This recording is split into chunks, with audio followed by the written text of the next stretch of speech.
जोली जो है minister of external affairs of Canada और कनाडा, उन्होंने ये बोल दिया कि यार जो भारत के साथ जो हमारी कशीदगी चल रही है, तनाव चल रहा है, ये खिंचाव चल रहा है, ये हम प्राइवेट में बात करके भारत से इस मामले को सलटाना चाहते हैं। यही सलाह आप भारत को न देके अपने माननीय प्रधानमंत्री श्री श्री जस्टिन ट्रूडो जी को देते कि जब आपने भारत के ऊपर इतना संगीन इल्जाम लगाया और वो भी अपने पार्लियामेंट में खड़े होकर लगाया, तब आपने उनको ये नहीं बोला कि ये भारत से बात प्राइवेटली कर लो। आपने शुरू करा था सिलसिला, this was started by Canada, आपने शुरू करा। हम ये, आपको क्या लगा? भारत एक कामयाब मुल्क है कि भारत ने कनाडा को मिट्टी में, रेत में उनका सिर दे रखा है और सिर्फ घसीट रहे हैं उनको, और हमने वीजा सर्विसेज सस्पेंड कर दी। वो उनकी हिम्मत नहीं है कि इंडिया की वीजा सर्विस वो सस्पेंड कर। आप गोरे हैं, वेस्टर्न वर्ल्ड के हैं, G7 के मेंबर हैं, तो भारत को आंखें दिखाएंगे, भारत बोलेगा यार आज बड़ा डर लग रहा है कनाडा से। आपको क्या लग रहा था ये होगा? आप व्हाइट, वेस्ट और wealthy, the 3 Ws, white, west और वेल्दी, अपने घर पे होंगे। यहां पे आपकी एक नहीं चलेगी, ना कोई चलने देगा। सबसे पहले यह बात छोड़िए कि भारत से हम प्राइवेट में बात करना चाहते हैं। क्यों प्राइवेट में बात करना चाहते हैं? क्योंकि भारत ने 41 जो डिप्लोमेट्स हैं कनाडा के, उनको बोला है कि भाई साहब 10 अक्टूबर से पहले बोरिया बिस्तर लो और कटो यहां से, भागो खालिस्तान। तुम खालिस्तान का मतलब कनाडा, भागो खालिस्तान यहां से। तो तब उन्होंने बोला आपस में बातचीत कर लेते हैं, कोने में चल के बात कर लेते हैं, ये तो घर की बात है, आपस में बात कर लेते हैं, सबके सामने ये बातचीत करने की क्या जरूरत है? तो यार यही चीज मैं बोलना चाहता हूं कनाडा को। अब बात तुम्हारे हाथ से निकल गई है। ये जो अब तुम्हें तमीज है ना, अब तुम तमीज की बात कर रहे हो, अब तुम बात कर रहे हो फ्रेंडशिप की बात कर रहे हो, ये सब चीजें तुम्हें पहले सोचनी चाहिए थी। अब तो चिड़िया चुग गई। बिल्कुल 40% जो दुनिया से स्टूडेंट्स आते हैं कनाडा में, वो भारत के होते हैं। बहुत बड़ी इंडस्ट्री है। वो जो कोर्सेज हैं, जो कोर्स फीस है, वो एक कैनेडियन के मुकाबले 5 गुना, 8 गुना, 10 गुना पैसे चार्ज करते हैं। ज्यादा दे रहे। 50-50 लाख भारतीय रुपया। आपका तो 1.5 करोड़ हो गया। 1.5 करोड़, हमारा बल्कि 1.5 से भी ज्यादा बनता है इस वक्त। थोड़ा ज्यादा ही हो गया जी। वो खर्च के यहां से बच्चे जाते हैं, वो बंद ही नहीं कर सकते वीजा। कर लो बंद, आपको और घसीटेंगे उसके बाद। अगला कुछ और तैयार है। तो सही कहना ये है कि ये जो वेस्ट की पॉलिसी है to keep India and Pakistan into a jelly state, वो उनके लिए अब लगातार फेल होती जा रही है।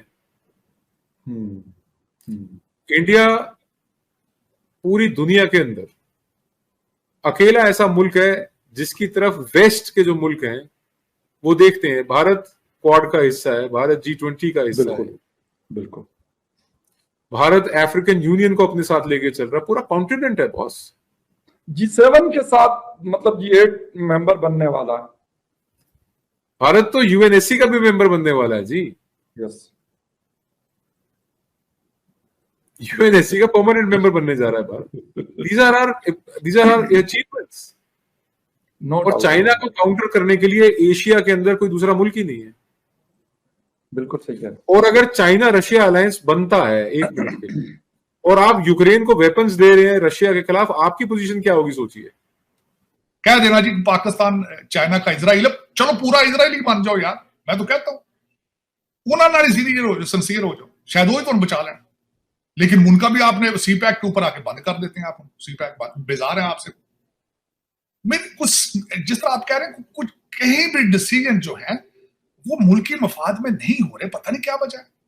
लेकिन ये कि देख, मैं हमेशा ये कहता हूँ चीमा साहब, भारत के साथ रिलेशनशिप, ईरान के साथ रिलेशनशिप, अफगानिस्तान के साथ, this is matter of your survival. लेकिन वो फिर सोचें, दादा सोचें। बयान देने से तो नहीं आता ना कि हिंदू मजहब पाकिस्तान से शुरू है, लेकिन उनके साथ भाईचारे का हाथ भी तो बढ़ाओ ना। उस साइड पे, दूसरी साइड पे जाओ तो सही, सिंसेरिटी शो करो, बेबी स्टेप्स लो उसमें। वो क्यों? वो फॉरेन मिनिस्टर ने कहा है कि हिंदुइज्म की जो पैदाइश है वो पाकिस्तान है वो, लेकिन इससे कोई फर्क थोड़ा ही पड़ेगा। ये अमेरिकन को या यूरोपियंस को जब वो देखेंगे कि जड़ावाला में आपने 20 चर्च छाड़ते नहीं, तो वो कहेंगे, और रोजाना आप हिंदुओं को गरीब समझ के, कमजोर समझ के उनको कन्वर्ट करने की कोशिश करते हैं, तो वो लोग तो चीमा साहब, हमारे PM साहब ने स्टेटमेंट दी है हिंदुओं, उन्होंने कहा कि हम वेट करेंगे all the Hindus to become Muslims. तब उनको पता नहीं था मैं वजीर आजम बन जाना। ये किसी ने ट्वीट की। वो उनकी 2019-20 की ट्वीट किसी ने निकाल ली है, वो तब तो उनको पता नहीं था मैं वजीर आजम सलामत हो जाना। एक्चुअली कर देते उस चीज। लेकिन चीमा साहब ये माइंडसेट बड़ा गलत है, बिल्कुल माइंडसेट गलत है। हमें सीखना होगा कि सोसाइटी में इकट्ठे किस तरह रहना, दुनिया में हमने इकट्ठे किस तरह रहना, दूसरे मजाहिब की इज्जत किस तरह करनी, दूसरे लोगों से प्यार किस तरह करना है, ये सीखना होगा। इसके बगैर हम अच्छी कौम नहीं बन सकते। Extremism is a matter of past now. आपने एक्सट्रीमिज्म यूज किया था रशिया के खिलाफ पैसे बनाने के लिए, that time is old time now. अगले नेक्स्ट फेज में आए प्लीज, मेरा ये ख्वाहिश है कि नेक्स्ट फेज में आए। नेक्स्ट फेज के अंदर अगला दौर जो है जियो इकोनॉमिक्स का दौर है, और जियो इकोनॉमिक्स में जंगें नहीं होती, करेंसियां उड़ा दी जाती। वो उसमें कोशिश करें कि और तरस करें 25 करोड़ लोगों को, इन बच्चों को इंग्लिश सीखने दें, मैथ सीखने दें, तरस करें।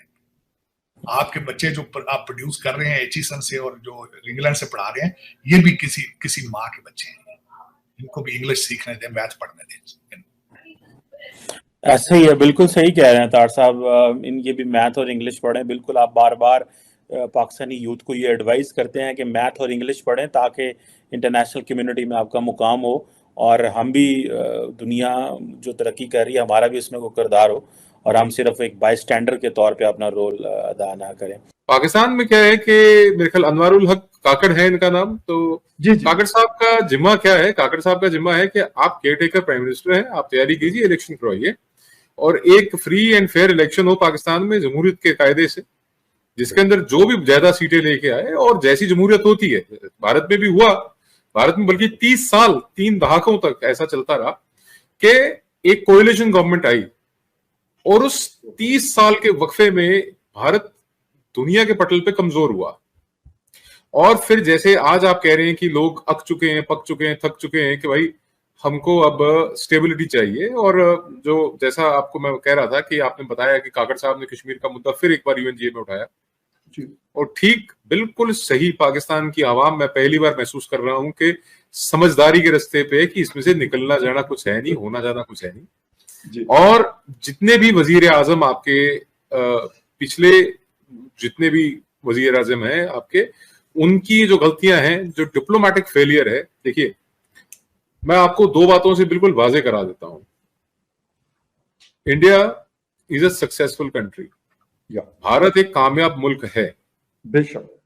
इंडिया हैज अराइव्ड, इंडिया वहां भारत पहुंच चुका है जहां पे दुनिया भर के बड़े बड़े ममालिक जो यूरोप के हैं या और जो डेवलप्ड कंट्रीज है वहां आना चाहते हैं। जब हम बांग्लादेश को देख हेलो दोस्तों, स्वागत है आपका इंडिया पाकिस्तान न्यूज़ चैनल में। तो दोस्तों, जैसे कि आपने वीडियो में देखा, आइए जानते हैं वीडियो के बारे में। कनाडा के पीएम जस्टिन ट्रूडो की टिप्पणी उस दिन आई है जब भारत ने कनाडा से अपने देश में अपने मिशनों से कई दर्जन राजनयिकों को वापस बुलाने के लिए कहा। विदेश मंत्रालय ने घोषणा की थी कनाडाई सरकार को दोनों देशों की राजनयिक उपस्थिति में ताकत में समानता और रैंक समकक्ष की आवश्यकता के बारे में सूचित किया गया था। प्रधानमंत्री जस्टिन ट्रूडो ने मंगलवार को कहा, कनाडा भारत के साथ तनाव को बढ़ाना नहीं चाहता है। खालिस्तानी आतंकवादी हरदीप सिंह निज्जर की हत्या के मामले में दोनों देशों में जारी राजनयिक विवाद के बीच ट्रूडो ने कहा, ओटावा नई दिल्ली के साथ रचनात्मक संबंध जारी रखेगा। टोरंटो सन अखबार के मुताबिक ट्रूडो ने ओटावा में पत्रकारों से कहा, कनाडा के लिए भारत में ज़मीनी स्तर पर राजनयिकों का होना बहुत महत्वपूर्ण है, जिसमें दावा किया गया भारत शेष बचे 62 कनाडाई राजनयिकों में से 41 को वापस भेजना चाहता है।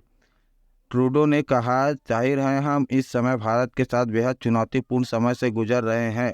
हालांकि उन्होंने इसकी पुष्टि नहीं की। यह पूछे जाने पर क्या उनकी सरकार जवाबी कार्रवाई में भारत से कनाडा में तैनात राजनयिकों को हटाने के लिए कहेगी।